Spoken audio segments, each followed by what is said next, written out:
All right. Sorry about that. My video cut off. I guess that was a storage issue going on. Um what was I talking about? Okay.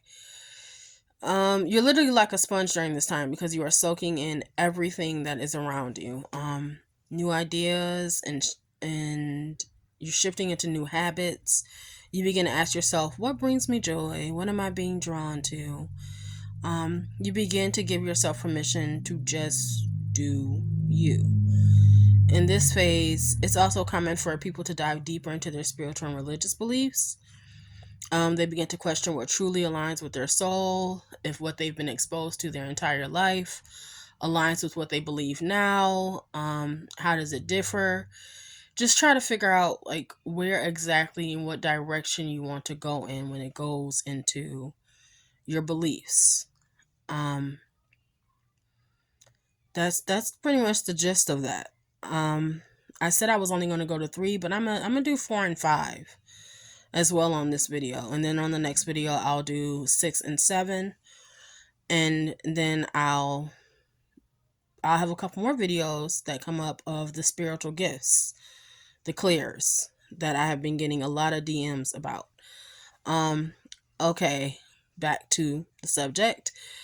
Phase four, I refer to it as the self love and the settling phase. During this phase, you begin to get comfortable in the new skin that has become you.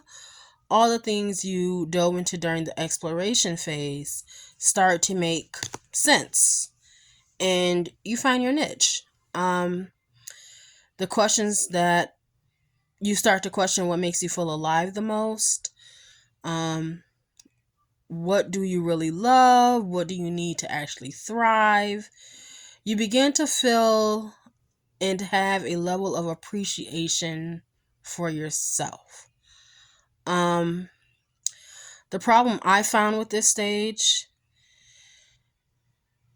our people are feeling so confident within themselves that they become pushy to others around them, trying to force their newfound beliefs and practices on everyone and anyone they encounter, whether they are open to it or not.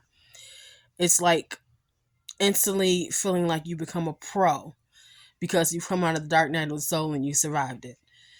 Um, not, that's not how it works. I mean, you're stepping into your authentic self, but it's like dipping your toe into the pool. Um, because what may happen, and it usually happens, is you discover some shadow parts of yourself that still need to be healed. During mine, I was trying to get everyone to meditate. Like that was the answer to everything. You got a stomach ache, meditate. You have a headache, meditate. Um, I'm confused about the meditate. You'll get clarity. I promise you. I mean, I was pushing meditation on everyone. It was like the best thing in the world. I mean, it is one of the best, but everyone has their own paths, and meditation is not for everyone. At least the form of meditation that I like to use. Um, but I was convinced it was. Different things work for different people. During this phase, you begin to dedicate more time to yourself, and all that brings you joy.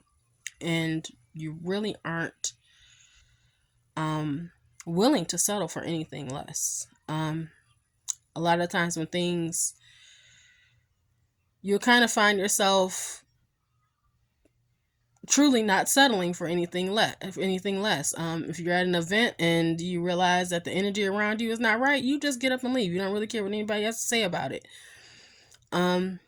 You truly living for yourself, and a lot of times people can see that as you being selfish, but it's more of protecting your energy and understanding and knowing your worth.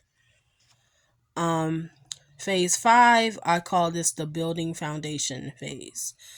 This phase can take months, years, even decades. I am still in the midst of this phase. I'm kind of like crossed over in between. You get ahead, then you go back. That's just the spiritual journey. It is the true you emerging and developing the foundation of your spiritual self to exist and thrive on the 3D world, but also still be able to ascend into the 5D and spiritually elevate. The soul is growing at a faster rate. You feel liberated and continuously dig deeper to learn more about yourself. You begin to permanently implement new tools, routines, rituals, and strategies to help you stay aligned to your true self.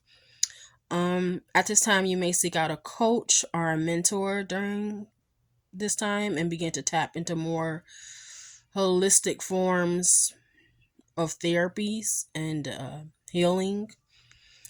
During this phase, it's just important for you to discover what's best for your soul's mission. The goal is to trust your intuition and to honor your own path and not based on what someone else is doing or how they are doing it. You have to ask what practices, tools, and rituals help me feel more aligned, and then go with it. That's why when someone else asks me, well, how are you doing your journey? How are you navigating it? I'll give them a tidbit of what I did. But then I'll add, you're not me though. This is a true follow your heart phase. You can't really follow what anyone else says. You can take the advice, but it's truly about listening to what your soul wants and what your soul needs. That is the end of this video. In the next video, it'll be phases 6 and 7, as well as I think the tips, the symptoms, just anything else that kind of aligns with the topic of the spiritual awakening, the initial spiritual awakening. And then I'll be posting videos over the next couple weeks about the spiritual gifts, the clairs. I will also have a video on building intuition, and we'll just go from there. I'm gonna let my soul lead me into what videos that could possibly come next. And I may also do a live where people can ask me questions. And I'll do my best to answer them. Yeah, that's it. May you enjoy the rest of your day. God bless. May your soul find peace. Thanks.